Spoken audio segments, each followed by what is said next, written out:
Well, hello, everybody, and it is time to breathe again on the latest Breath of Fresh Air webcast streaming live on YouTube, Facebook, and Twitch. Along with Patrick Brackett, I am Charles Taylor.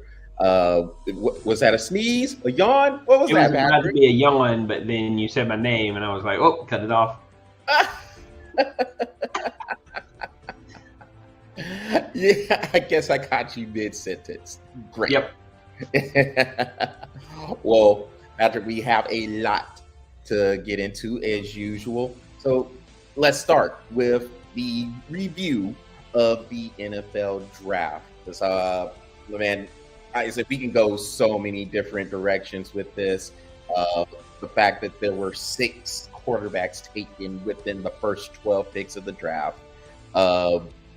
We could talk about how your Atlanta Falcons took Michael Penix Jr. with that 8th pick.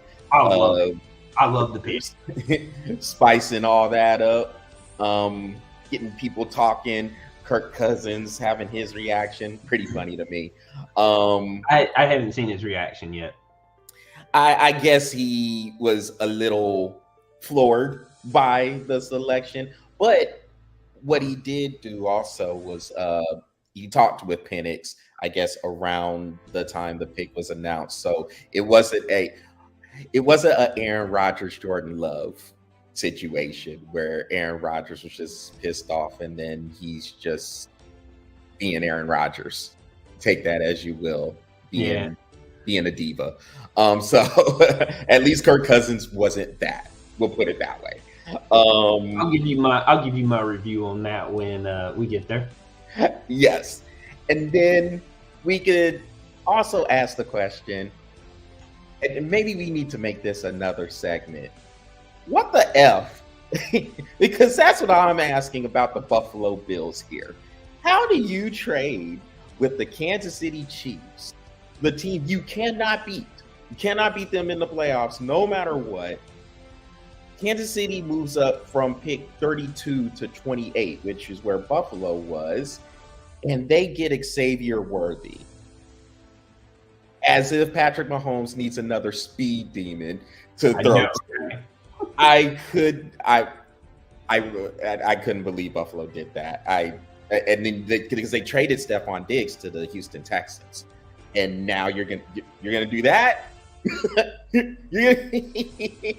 Or how about this? Look, I get that he's a good wide receiver, but Xavier Leggett, Carolina traded for the 33rd pick to the 32nd pick to get him. Yeah, let me tell you, he's a good wide receiver. Don't get me wrong. He'd have been there for the 33rd pick. I'm just saying. All right. You know what I mean? So, like, he was going to be there. If he hasn't been taken by now, he will be there. You don't need to trade a first rounder to get a first round Xavier Leggett. I'm just saying. You know, just throwing that out there is for G-Wiz information. Carolina, that was a pretty dumb move. You would have got him anyway, and you would have probably got him for cheaper. Just saying. Yeah, it is just, it's wild. I know Bear, he was super upset that the Denver Broncos, because he's a Broncos fan, for those who doesn't know, he's a Broncos fan this year, but next year he was already talking about being a Dolphins fan. Like, so hey, when the Dolphins got Tua, he was like, "Oh yeah, no fish." So Denver with their 12th pick. Oh, Tigers. They took that. You're right. Yeah, yes. The Alabama closet or LSU closet Alabama fan. Yes. You got the. He never watches the show either, does he? I didn't. Nah, not since that time when. Not since that time you got him. Yeah, we were like, yeah, we know that dude. So, yeah. Like, look, bro. Look, I know the comments are a little delayed, but our show is not. Yeah. So Um, but the Denver Broncos took the six of those six quarterbacks we talked about earlier in Bo Nix. Now we know Bear does not like Bo Nix. He does not like Bo Nix. I don't personally. I don't know why he can't stand Bo Nix, and I'm not saying Bo Nix is the best thing since sliced bread. I don't think he's that great, but he's not bad. Like, I mean, he's okay. And really improved his play during those 2 years he went to Oregon. Mm-hmm. But he goes to Denver. Denver looks like a team without a cause right now. They're all over the place. And what made him even more upset was the Las Vegas Raiders on the next pick took Brock Bowers, and he was hot. He's like, Bowers was right there, and we took Bo Nix. Rolling. I was actually kind of surprised he went that low in the draft. Oh yeah, I was very surprised. You know, as much as I would have said, look, I don't care what team you are. I don't care. I don't care if you're Chicago. I don't care who you. Chicago. I mean, don't get me wrong. They picked up a fantastic wide receiver at 9. Oh yeah, Ron Duze, yeah, absolutely. But man, if I have my pick, you know who I'm taking. Oh, I'm taking Marvin Harrison Jr. all day long. I don't give a crap. Ooh, you are. You always need that. You know what I mean? He was the fourth pick. He was the fourth pick, which is what I kind of expected him to go. But let me tell you, man, if I'm Chicago, he's number 1 off the board, bro. You would have taken him number 1 overall. I would have taken him number 1 without a doubt. Yeah. And let Brock Bowers be there at 9. Let Brock Bowers be there at 9. I'd have took him too, and then I would have done something about a quarterback later. I'll figure that part out, bro. You put those weapons on the field. Who could we have went with? Who does Chicago have next? Second pick? Well, I'll pick somebody. Crap. I'll pick somebody that can throw 30 yards down the field. I don't care. Those two will make it up. Those two will make it up. Now, Patrick, you know, yeah, and you know I'm with you when it came to the draft board, who we felt was the best overall players, but apparently the other universe operates around quarterbacks, and so they had to go. They took Caleb Williams. And you had Washington. I actually like the pick for the Washington Commanders to get Jake Daniels. I like that one. That was a good pick. Well, both of us had him as our number 1 QB as well. Yeah. So, and honestly, if Caleb doesn't go at Chicago, it would be a hard press for him to even go in the top 5 at that point. Yeah, I just don't think Caleb Williams is that good. I'm sorry. Like, I mean, and he could prove us wrong. I don't know, but I hope he does. I hope all the success to this dude. I really do. I just don't see it. Yeah. And if it was me, I'm taking Marvin Harrison Jr. And let Brock Bowers be there at 9. I'd have took them both, and I'd have been like, I don't need anybody else. I'll take somebody. I don't need anybody else. I'll give away my second round and third rounds. I don't give a crap now. I just got Marvin Harrison Jr. and Brock Bowers. I mean, Patrick, the first 14? Was it the first 14? Yeah, the first 14 picks were offense. Yeah, all offense. All offense. You had 6 QBs in there. You had 1, 2, 3. Yeah, 3 wide receivers. So you had Marvin Harrison Jr. went to the Arizona Cardinals. Malik Neighbors went to the New York Giants. And of course, you mentioned Rome Odunze going to the Bears with their second pick in the first 9. So, I mean, it was very offense heavy. And Patrick, we have always talked about how everything is geared toward the offense when it comes not just to the NFL and football, but sports in general. This is crazy to take 6 quarterbacks, man. Again, we cannot take these quarterbacks just because they play the position. They have to actually play it well. Yeah. And 6, that's in the first. I was like, there's no way. But you know what? Here's the deal. This one was very off. This draft was very offensive driven. I mean, you don't get me wrong. There's so many offensive weapons that was on this. But hey, come next year, it's gonna look really good for the defense because there's a lot of defensive players out there that's gonna be entering the draft next year. A lot. So don't be surprised if your first 14 is defense next year. Just saying. I mean, I think there will be a little bit of a push, but the way so much is geared toward the offense now, I mean, it's hard. It's hard for me to see a run like what we saw this year with the offense, just 14 straight picks offense, whether we're going to go quarterbacks, wide receivers, offensive linemen, the tight end in there, and Brock Bowers. I mean, it's wild, man. And I know it's a wild goose chase. We'll call it what it is. It's a wild goose chase to try to find this franchise guy. The first 3 that got picked with Caleb Williams, Jaden Daniels, and Drake May going to the New England Patriots, which I actually like that pick for New England as well. They're playing right away. Getting to Penix, which is your team with the Falcons. So how you feeling about that? I mean, I like the pick personally. I love it. I think it's a great pick because this is how I feel about it.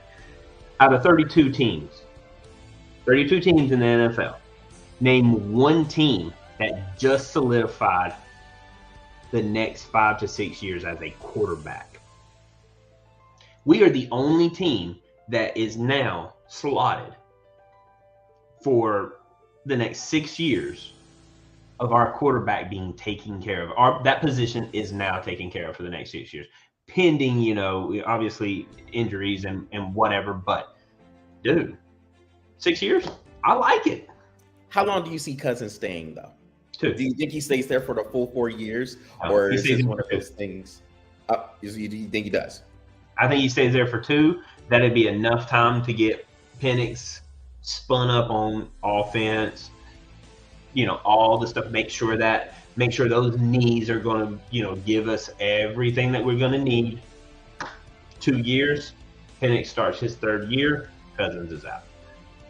Yeah, and that actually makes sense because, again, with these contracts, we have to remember it's about the guaranteed money in the NFL. It's not the structure like it is with all the other sports. Once you see that figure, you're getting that money. In the NFL, and in this case with Kirk Cousins' deal, you have 4 years, $180 million, but $100 million of that is guaranteed. In essence, what that is a 2.5-year deal.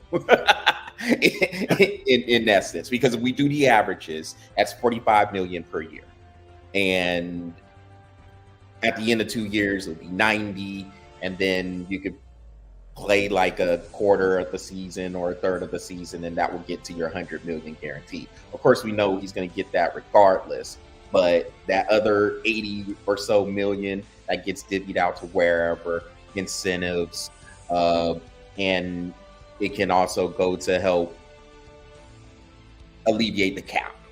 Some of that. He's 36 years old too, 36, 37 years old. Coming off an Achilles injury. And he's kind of coming off an Achilles injury. Like, to me, what you did is if Penix has to come off the bench, he just played very well in an entire season. We know that his knees are good, within reason. We as a Falcons fan, we know that he looks good. He played for a national championship and for the most part hung with it. I'm just saying, it's like everybody is like looking at this and saying they had the worst draft. I'm not going to say they had the worst draft, but they didn't have the best either. I mean, I'm not going to say that. There's plenty of teams that we could go through that had some of the best, that had the best draft, but everybody's like Atlanta had the worst, and I'm like, I don't agree with that. You honestly don't know how that season is going to play out based on the picks that they did have. But I mean, Cousins coming off that Achilles injury, 1, 2, he's 37 years old, and 3, I honestly don't know if he can handle all of those weapons that Atlanta has. Penix, on the other hand, he can. He proved it that he did it in Washington. So I'm sitting here looking at it going, I don't know, guys. Like, I don't know if y'all see what I see. I think that was a good pick. I think it was a fantastic pick. I think so. Real quick, I'm doing some live commentary here. Let me take a look at Atlanta's draft. Now, you might know more about this than I do right now, Patrick. Did they address defense? Yeah, they got a defensive tackle. They got 2 defensive tackles with, I don't know how to say this guy's name, but he played for Clemson. Rook. Yes, Rook Oro. Yeah. They got Braylon Trice from Washington, and then Brandon Dorleth from Oregon. So yeah, they addressed it quite well with those 3. They did. Yes. I think Dorleth, however you pronounce his last name, he's got a lot to learn. Oro. But I mean, the edge from Washington, the dude was pretty legit. I mean, he played in a national championship game, and then Rook on the other, dude's pretty legit too. I mean, Clemson didn't have the year they needed, but he was good. And that's the thing, Patrick. Like, as long as they were able to address those defensive needs, then yes, I think it's a solid draft. And yeah, looking at those picks, yeah, you got 2 defensive tackles, edge rusher, and that was a problem for the Falcons, being able to get some consistent pressure on the quarterback last year. So they have some depth at linebacker with that Bertrand. I mean, he's not. I mean, look, he's not the best, but you can put him in there, and he can take a few snaps while your linebackers rest. He's a good. I mean, look, I'm not going to sit and say, like I said, I'm not going to sit and say they had the best draft.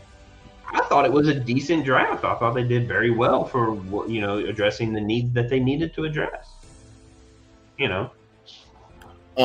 Real quick before we move on, since we mentioned all the other quarterbacks, what did you think of JJ McCarthy getting drafted by the Minnesota Vikings at 10?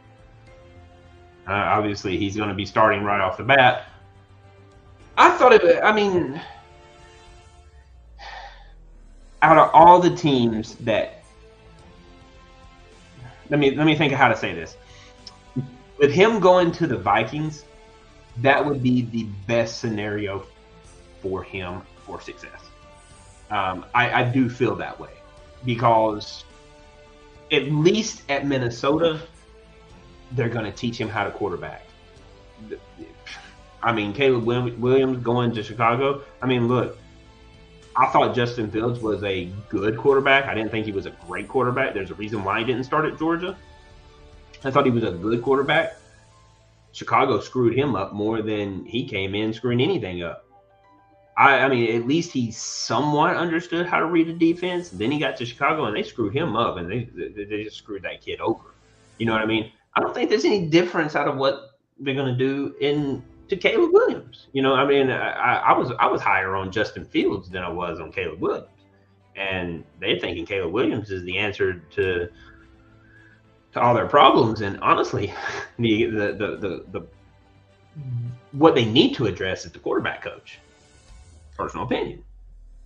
You touched on something very important. Situations matter. And with Minnesota, you have a head coach in Kevin O'Connell, who is an offensive mind, who came before he became the head coach in Minnesota. He was the offensive coordinator for the Rams when the Rams won their Super Bowl. And so having that brain trust, you can have more confidence than like what you were talking about with Chicago, that the quarterback will be in pretty good hands.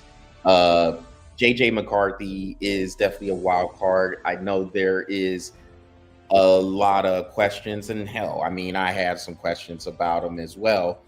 But I do agree with you in terms of him being in the best situation for him to be in, with a offensive-minded head coach who's going to work with them and be good with the play caller and all that. And then you got Justin Jefferson and TJ Hawkinson to throw to. You can get the running game going. He'll be all right. I think he can manage. I think he'll be better off than what I thought he was going to be 2 weeks ago. I think he's a lot better off, because I was like, I mean, now, so who did I say? I said Caleb Williams. You asked me a question. I said Caleb Williams and McCarthy. I said it was going to be the two that busted. That bust. Yeah. I feel a lot better for JJ now than who I thought he was going to go to.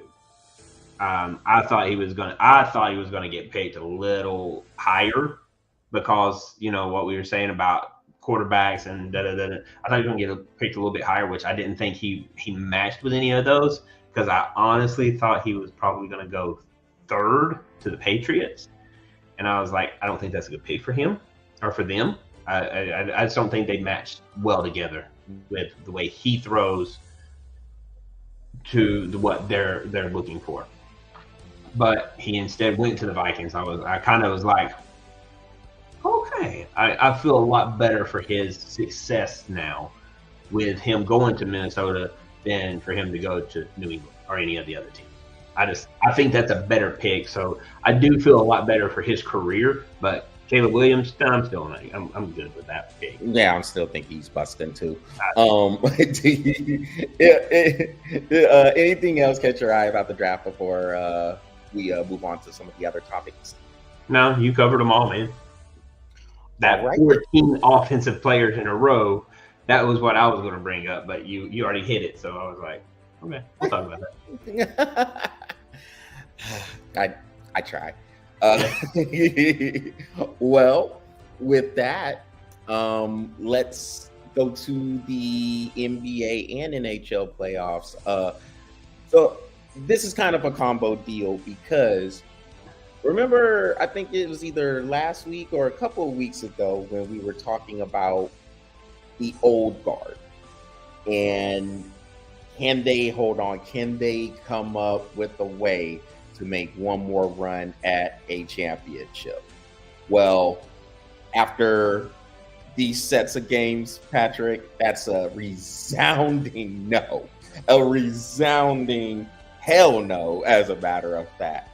You have the Phoenix Suns, who got swept. They're gone.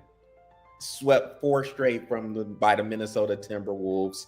And the fourth game, that was the most competitive one. I think it was a 6-point win for Minnesota. But the other games were absolute blowouts. They won one of those games by 25, the other by, I think, 17, and one by 16, 17 points as well. Like, this series wasn't even close, really.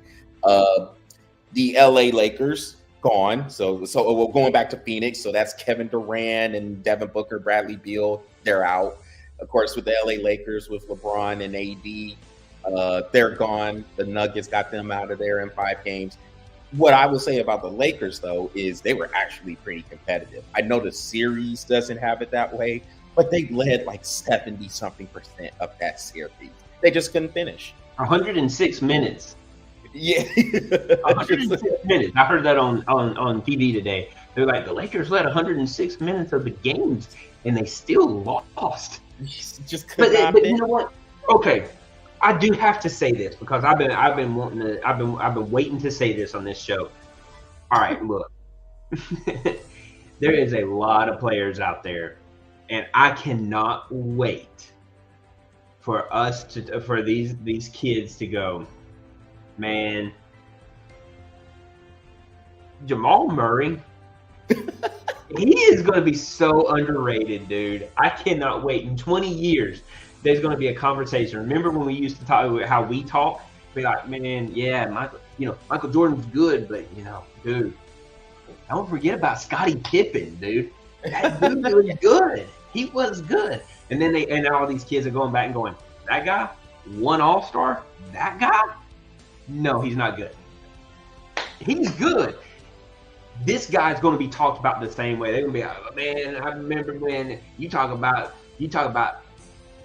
name a player, Edwards. Yeah, man, he's good. Yeah, but back in my day, man, there was this one dude, give him a shot, 5 seconds left in the fourth quarter, send him home. Excuse me. He's closing. Right.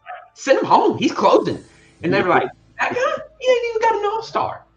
That guy? Who hasn't even got an MVP? Yeah, that guy. Give him 5 seconds, fourth quarter. Bro, he will go in and help the other team pack because they on the bus going, oh, deuces. I was like, dude, that dude can play ball. He can play ball, man, and he proved it. Give him the dude 2 closeout games, 2 in one series. You're watching a fantastic player, dude. And the shots he hit, like the fadeaway over Anthony Davis in Game 2, and this running one-hander pretty much that he hit last night. Yeah. Going over Anthony Davis yet again? Going the other way. Like, he was fading away. Left and went over Anthony Davis and dropped it. Yeah, and look, yo, Patrick, that didn't move when he hit that. Dude, and that drive, that pass that he had from Joker, yes, on LeBron, yeah, dude. As soon as he passed, I stood up like this and I went, and then he was like, I was like, do it again, dude, do it again. What now? This was my reaction. I was sitting on the couch and I seen that. I said, "Oh, you got to get traded." I said, "Oh," and then oh, dude, Reggie Miller doing the commentary. He said, "Jamal Murray, he's gonna be signing posters after the game." Is that LeBron James? Yes, that's LeBron James. And him like this. Reggie Miller be killing me with the commentary. I mean, because he works with the other dude, Kevin Harlan, one of the best play-by-play commentators there is ever. Kevin Harlan is a beast. But what Reggie Miller be killing me when people get dunked on, and he's all, "This is your Kodak moment." Click, click. And then when he said that with Jamal Murray, he's going to be signing posters after the game. He will get carpal tunnel from signing so many posters after that one. Yeah.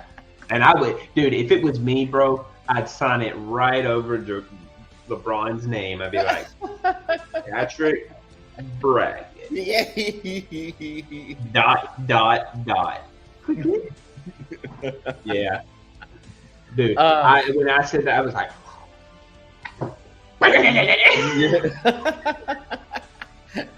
here was me. Oh,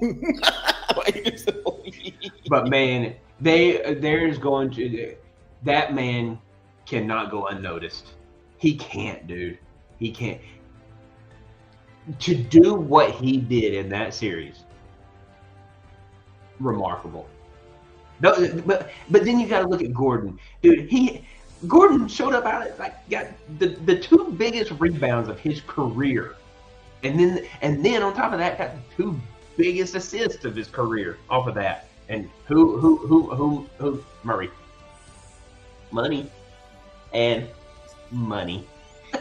But Aaron Gordon, there's Gordon. That's what did I call him? Did I say Gordon? No, you said Aaron Gordon. You did. Okay. You said Aaron Gordon. Well, clutch rebounder. There's some moves that are made during the course of whatever, during the course of a season, during the course of like even over a few years. And excuse me, when those moves are made, you know it's going to be an automatic fit. And that's what I felt when the Nuggets traded for Aaron Gordon. I think this was a couple of years ago when they traded for Aaron Gordon. And I said right away, that's going to be a good move. That is going to move the needle. Yeah. Yep. Because Aaron Gordon was kind of, we knew Aaron Gordon for the dunk contests, those two that he had with Zach LaVine. And he probably should have won at least one of those, by the way. But whatever, that's another story for another day. I thought he would have put both of them. But yeah.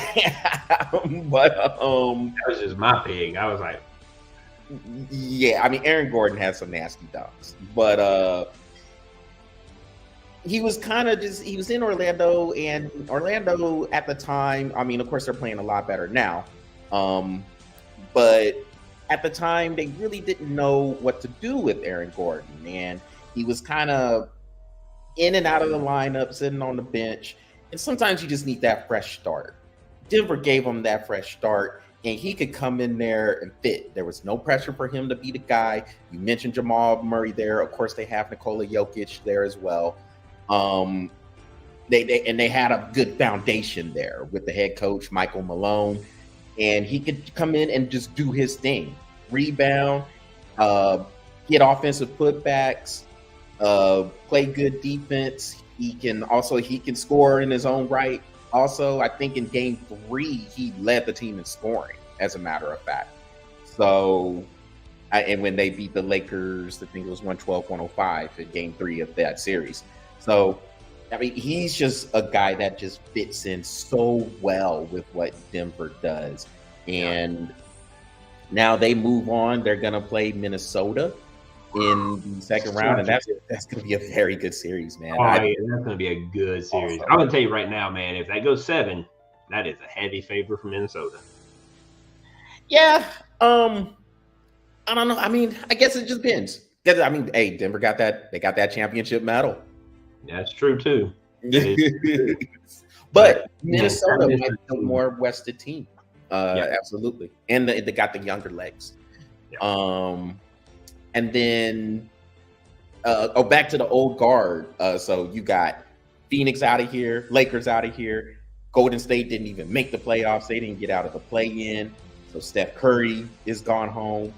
I mean, these young teams, man, are coming.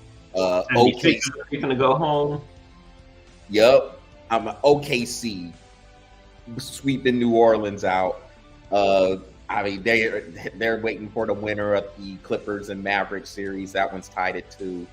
I mean, it is these young teams in the West are here. They're not just coming now. They're here, and it's time, man. To the whole.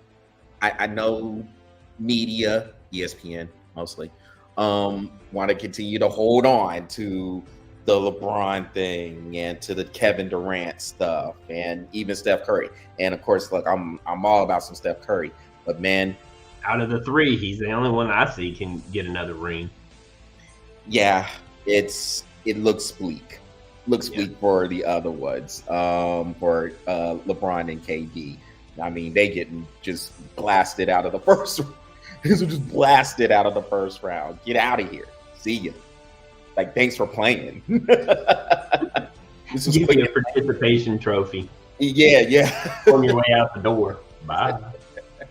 And real quick, Patrick, before we say a couple words about the Eastern Conference, what were people expecting from Phoenix this year? Like, people are acting like this is a shock that they went out, and even us, because we didn't know what Minnesota was going to bring. All of us did say Phoenix would win that series because we didn't know how Minnesota was going to play. We didn't know if Anthony Edwards was going to try to act like Superman and try to take over, and plus we didn't know what they were going to get out of Karl Anthony Towns.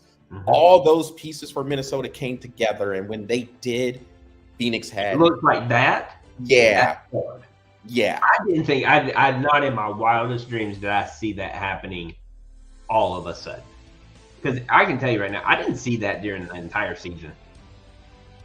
I didn't. I mean, I saw glimpses of it. And I was like, okay, they're going to figure it out. But when they do, it'll probably be next year, and they're going to go on a run. I mean, like, no. They went from.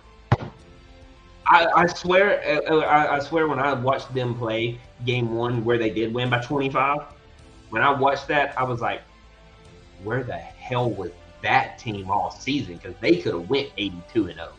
82-0. I was like, my God, they just functioned well. Now, I'm gonna sit here, I'm gonna tell you, like, my personal opinion, I got Denver in 6. I do got Denver in 6. But here's the thing. Man, if they play like that, they're gonna be a hard team to beat. And if they and now they're getting playoff experience come next year, if they do get put out, and let's just say hypothetically they do get put out, they get put out in the second round, the hunger behind that group of players, those men, man, I could see them like finals. I could. If they play like that. And when I tell you they played well, they rotated on defense like Denver rotates on defense. They just rotate. Yeah, they just close out fast, and they don't give up the shot. So like if you ever watch Gordon, when he closes out to the side, but then he never over pursues. He puts his hand up, stops, and then chases them down while they do their sidestep. I'm like, that's perfect. That's how you play that defense. That's how you close out. Edwards and Towns was doing the same thing in that entire series. I was like, you're not going to beat them doing that. Yeah. I mean, Minnesota. Yeah, I mean, that was impressive. I mean, to get Phoenix out of there like they did, a sweep like that, I didn't see that coming at all. Not that we have Phoenix doing much anyway. Even if they did beat Minnesota, pretty sure we would have them going out in the next round anyway. But people were acting like Phoenix was supposed to be this championship team. They didn't have that at all. Minnesota proved that really quick and made a statement while doing it. I mean, that team's for real, dude. That team's for real. Say in the East, so what you have there, you have right now Philly and New York is playing. New York is up 3-1 in the series, but I think Philly is, is it what, 74-70? I think that is. Then you have Orlando and Cleveland. That series is tied at 2. Home court, hold and serve. We'll see how tonight's game in Cleveland goes. We have the number 1 seed, Boston. They're beating Miami 3-1. And Indiana and Milwaukee. Indiana's up 3-1 in that series. Man, Milwaukee, man. I mean, they fell apart. Giannis hasn't played still. Lillard's out now. They're just looking ready to go to Cancun. I don't know. LeBron. Yeah. and flopping AD. Dude, did you see that play where AD got nudged in the shoulder and fell to the ground? I was like, man, you learn from the best, bro. You learn from the best. I ain't never seen a person get poked in the shoulder and fall to the ground. What he did, this is all I saw. As soon as it happened, I was like, how in the hell are you going to fall to that? 1. 2, you just made an excuse why you lost. You and LeBron, man. I was like, you wouldn't hear this crap from Michael and Kobe. You won't see this crap from Michael and Kobe. And this is what they call the GOAT? Come on, get out of my face with that crap. Yeah, the excuse making and the way they try to play whatever narratives to their advantage it's pretty sickening. You can't be all good when everything is going your way and you want all these accolades. when things don't go your way, you want to pout or flop or try to make some sort of excuse for why it didn't happen. And that happens more often than not with LeBron and them. Like the one thing that got me with LeBron, the one day when when he was still with the Cavs, he got swept by the Warriors, and he comes out here in this cast after Game 4, and I said, "Wait a minute! That now all of a sudden you wearing this wrap, all of a sudden after you got swept, you're brave, man. Stop." Like, that's the stuff that kind of gets on my nerves when it comes to not just LeBron James, but a lot of the players. I mean, you have your players like Steph Curry. He doesn't make any excuses. Even the Boston players, if it's Jason Tatum or Jaylen Brown, they don't make any excuses. You have your players who, like, look, we got beat.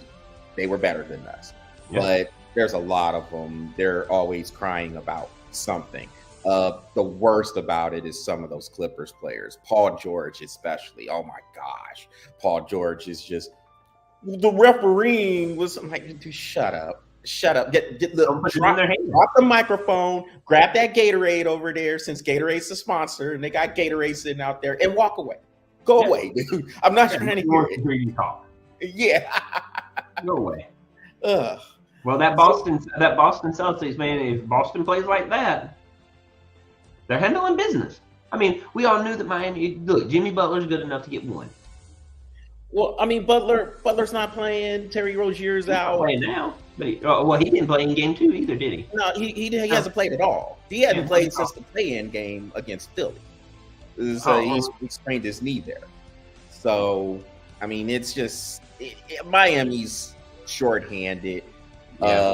But like you said, Boston is doing what they're supposed to do. Stop playing with the food, and they need to get them out of here. We got Game 5 in Boston. Get them out. Get them out. Don't play.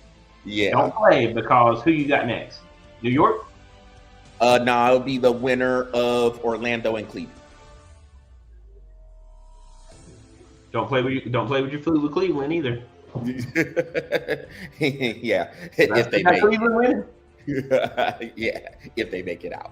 If they make it out.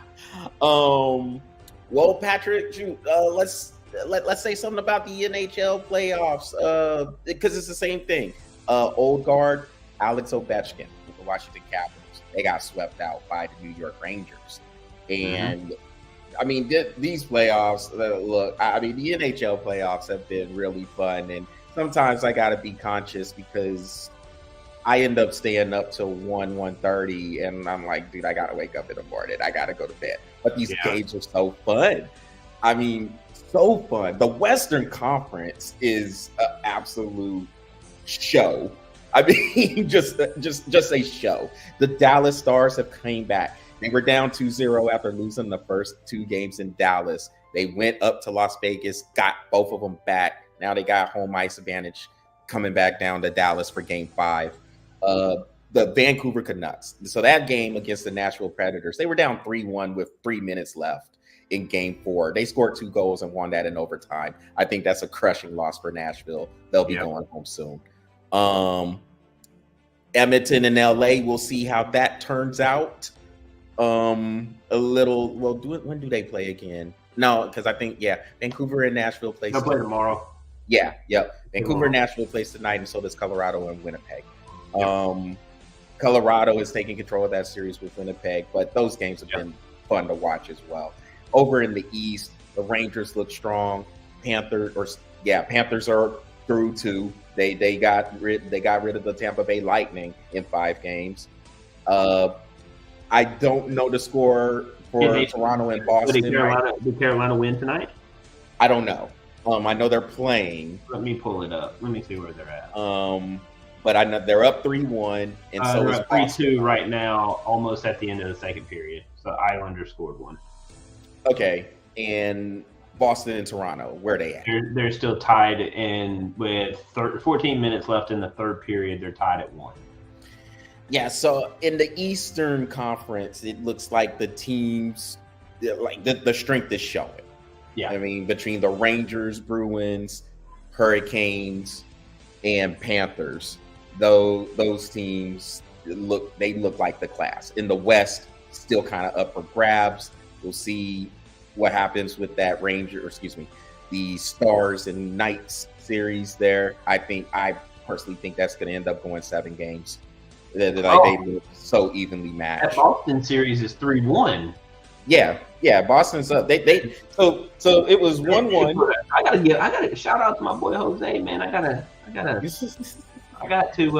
give him a call, man. Tell him his Bruins are kicking butt, man.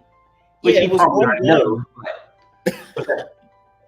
No, it was 1-1, and then they went to Toronto and took both of them up there. So now they have the chance to close the deal tonight back at home in Boston. Yeah, don't mess around. Get them out. Don't play with your food. Yeah, don't play with the food. Do not eat that food. Get all that protein, man. Yeah. So Patrick, all right, man. So real quick, man, because we about to get out here in a little bit. I wanted to get your thoughts about some baseball stuff. In MLB, we've been seeing there's been a rash of pitchers like getting hurt. Mm-hmm. So I want to ask you what you think in terms of a correlation. Is there a correlation between the pitchers getting hurt? Which pitchers? I know we discussed how Tommy John surgery has pretty much become the first option. Mm-hmm. When a pitcher has some inflammation in the elbow or the shoulder, maybe they have like a dead arm or something like that, numbness, and then all of a sudden it's, Tommy John, go ahead and put them in there. But now it appears, I mean, I don't know this as any type of fact, but it appears with the addition of the pitch clock, it seems a lot of pitchers are going down. If it's not Tommy John surgery, or if they're not missing significant time, they're at least missing 2 or 3 starts or appearances in the bullpen. Do you think it has a lot to do with the pitch clock as for this uptick? Yes, no. I mean, so all right, look. I will tell you this: when I first heard about the pitch clock, I was like, I do like the pitch clock. It does make a difference in the amount of time within a game. But here's the thing: like, I don't know if it would be a pitch clock per se, because I do know that in the past. So when I was growing up, I know it was a long time ago when I was growing up, but. Back in my day. The way I always saw it is that time in between each pitch was enough to give your arm a rest. And, pitchers would do, shake their arm out. You know what I mean? That would give them enough time to get that rest in. Rosin and Sticky Gate. Oh, sorry. Oh, and they still, did you see the Georgia pitcher that was doing it that didn't get caught? Did you see that? I didn't see it. No. Oh, yeah, you got to go in. He's like, I can't remember his name, but he was in the bullpen, and he was scraping something off of the railing, right? And then he turns around and he takes what's in his hand and he rubs it on the laces of the glove. Very sneaky, right? So he takes the first pitch, boom, hits it. Guy hits a foul. As soon as he gets that pitch, he catches it, keeps the ball in his glove, rubs those laces, and then takes the ball and rubs the ball. I don't know what he was doing, but I can say, very suspicious. Very suspicious. But look, hey, I always say this: it ain't cheating unless you get caught. So, right. Yeah. But back on the original question, man, like, when you didn't have that pitch clock, you had enough time to shake your arm out, get it loose, and then give your next pitch, right? But I also would say this: with the amount of pressure that pitchers are putting on their elbow, look, everybody pitches 101, 102 mile an hour fastball, so that's one. Two, off-speed pitches are coming more and more, so you're getting a lot of change-up. But here's the crazy thing: you're getting a lot of curves now, and everybody can pitch a curve. And that rotation of that arm coming down, it puts a lot of stress on that elbow, especially because fastballs come in like this, curveballs come in like this. And that is a lot of pressure coming on that elbow. So, am I going to blame it on the pitch clock? No, I'm going to blame it more on the health of how the pitchers are pitching the pitches. They're pushing off and pulling that ball down more and more every single time, and that rotation is this. You know what I mean? And that puts a lot of stress on your elbow. I'm not going to sit and say that it's the pitch clock per se, but you know, the fact of the matter is that you ain't pitching fast unless you can hit 100 miles an hour. So I'm going to say health of yourself. I mean, Greg Maddux was one of the best pitchers, and the guy never really hit 90. I mean, pitch selection. But he also had 6 pitches. It's not a fastball. It's not a 2-seam, 4-seam, changeup, and curve. He had a 2-seam. He had a curve. He had a slider. He had a changeup. And he had a cut. And he had something else. I can't remember what it was. But he had 6 pitches. And he never relied on any of them. And he really only pitched his curve when it was a 3-2 count. So that took a lot of stress off his elbow. I don't know. To me, I think it's just the health of the pitchers, and they're really just pushing themselves to that next level. If I can't pitch 99, I gotta pitch 100. And if I pitch 100, 17, 18, 19, 20 times in a row, and I can get out of this inning. There's your elbow. I'm not going to say it's pitch count. I'm going to say pitchers are just not smart when they do their pitching. I'm surprised a lot of pitchers these days don't go back and look at what Greg Maddux did. Randy Johnson. Yeah. I mean, come on, dude. That dude was phenomenal, and he hardly ever pitched a curve. I mean, no slider here. His was a slider. His was a slider, yeah. I mean, if you're coming with 102, 103 mile per hour heat, and then you come with this slider that can dive down to 80 something miles per hour, that's really all you need. Like Randy Johnson primarily had 2 or 3 pitches. Mm-hmm. He had 3. He had 3, and sometimes went into that 4th. Very rarely. Carlos Zambrano. Remember that dude? Yes. I mean, come on, the curve was nasty. He set everybody up with a fastball changeup, drop that curve in there. But his curve was, again, he really only pitched his curve when there was 2 strikes. That was it. He never put that amount of pressure on his elbow. So when you look at these pitchers I mean, yeah, you're getting more strikeouts today, but it's not because you pitch better. It's because everybody's trying to go yard. Yeah, the way the hitting has gone has a lot to do with that. Mm-hmm. But yeah, it's the analytics. Yeah, the analytics, home run, strikeout. Yeah. It's because everybody's trying to go yard. It's not because you're a better pitcher. It's because everybody's trying to go yard, and especially like when you get these lineups like what the Yankees have. Hell, even the pitchers trying to go yard. Now, I would say this. Now, if you really want to have an interesting conversation, let's talk about how all these pitchers who do this little dance on the mound, all that crap. Come on, dude. Like, did you see that crap from the Yankees left-hander? Yeah, that one I did see. Yeah. Ridiculous. I was like, how stupid, dude. He struck him out. I mean, I guess I can't say whatever works. He looks stupid. Like, he rocked him to sleep. So that I started laughing. I was like, baseball, that's gotta be illegal. And sure enough, I mean, there's rules on it, but nothing says he really broke a rule. Is it as illegal as their uniforms? Oh God, those pinstripes are so ugly. They should all have to pay higher taxes and go to jail.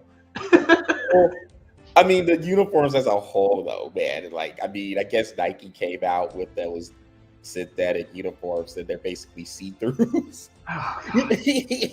Tear away. That ugly gray that they play in. I'm Yeah. like, well, Patrick, hey man, we're gonna wrap this one up, and that will conclude this edition of the Breath of Fresh Air webcast.